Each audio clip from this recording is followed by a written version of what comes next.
Good afternoon, good people. Welcome to my YouTube channel.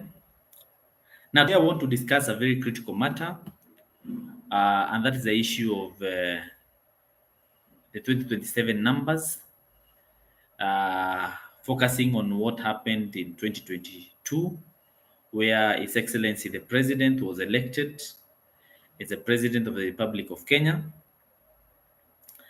Now, it is of essence to take into consideration um, the political landscape or the current political landscape as we speak. And as you all know, elections are won by numbers as they rely on the aggregation of votes to determine the outcome. Now, the effectiveness of any campaign is often measured by its ability to mobilize supporters, understand voters' demography, and leverage the data analytics to maximize turnouts of the areas that each and every person controls. And of course, looking at the funding and everything that is critical in ascertaining success in any electioneering period. All that said and done, politics is a game of numbers, and you only win by ensuring that you're able to amass the highest numbers to guarantee you a ticket to State House. Now, I want to look at what has dictated the last 50 years of a democratic Kenya. And of course, as we all know, we have gotten presidents from only two communities, and it's only numbers that can answer why this has been the case. Now, the Kenyan political landscape has 11 demographic or 11 voting blocks that you can always trace a trend in which these blocks have been voting. And it is these blocks that determine who becomes a president, who wins, who loses. Now, the recent happenings in the political landscape have, of course, introduced a new voting bloc in the name of Gen Zs. Now, I want to look at numbers in these 11 blocks, and as we progress with our analysis, we should be able to look at the impacts of the new block, that is the Gen Zs. Now, the first block that I want to focus on is a block called Nyanza, and this consists of four counties, and these are the counties of Siaya, Kisumu, Homa Bay, and Migori. Now, these counties have a total number of 2,160,439 registered voters. That is as per the 2022 general elections. Now, this explains what the retired prime minister, the numbers that he has always, fronted, or he has always had an upper hand when he has gone to each and every election period. Now, we also have another block that we call the Guziland. Now, this block, from the previous election, they have not always voted together, but then you realize that one of the counties, depending on the political alignments, these counties sometimes are voted together, other times they are voted separately. Now we have the Kisii and the Nyamira counties, which have a total of 960,293.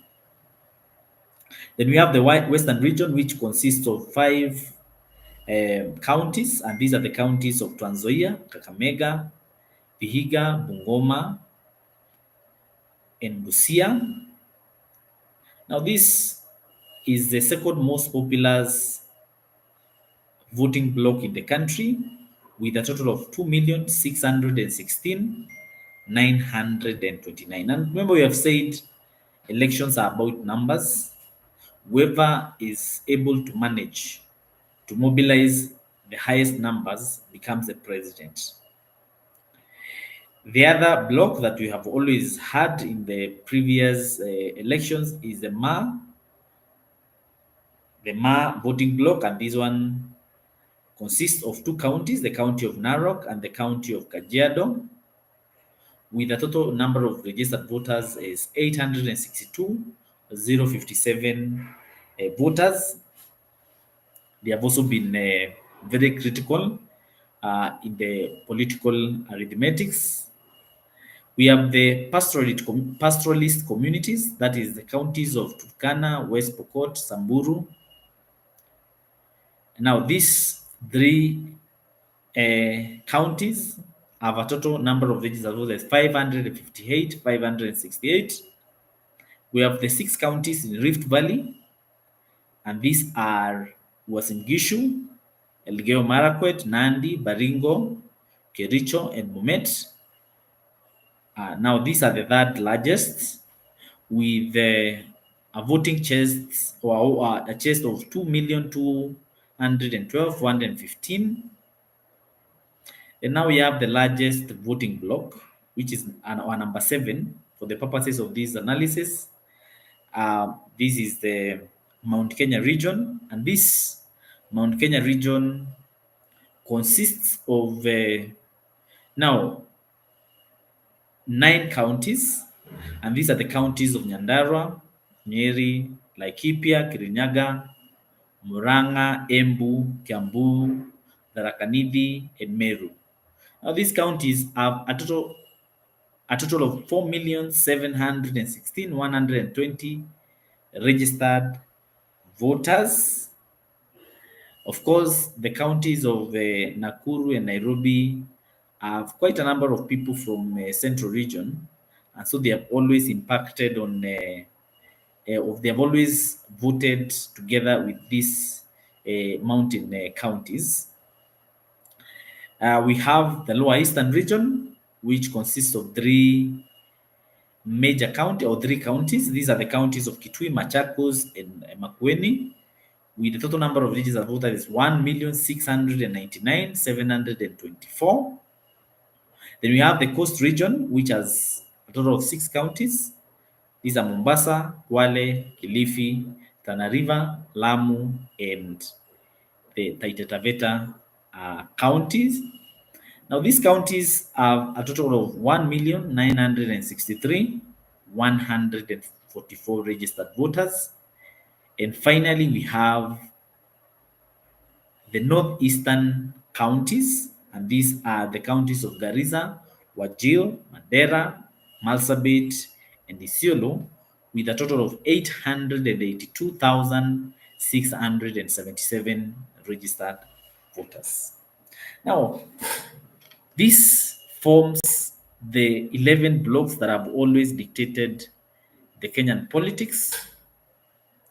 And it will be interesting to see, with the emergence of the Gen Zs, whether Gen Zs are going to form now a 12th voting block. And remember, we have over 8 million young people. And of course, might be a turning point when it comes to the elections in this country. Will this new voting bloc disrupt the traditional way in which people have always voted? Will this new bloc determine who becomes the president or what is likely to happen? Because automatically this will form the largest bloc. Looking at the numbers that you've shared, it is clear that this is likely, or this is an interesting conversation that we need to have in the coming videos.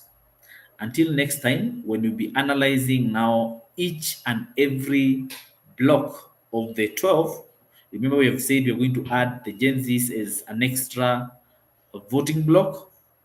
Until then see you.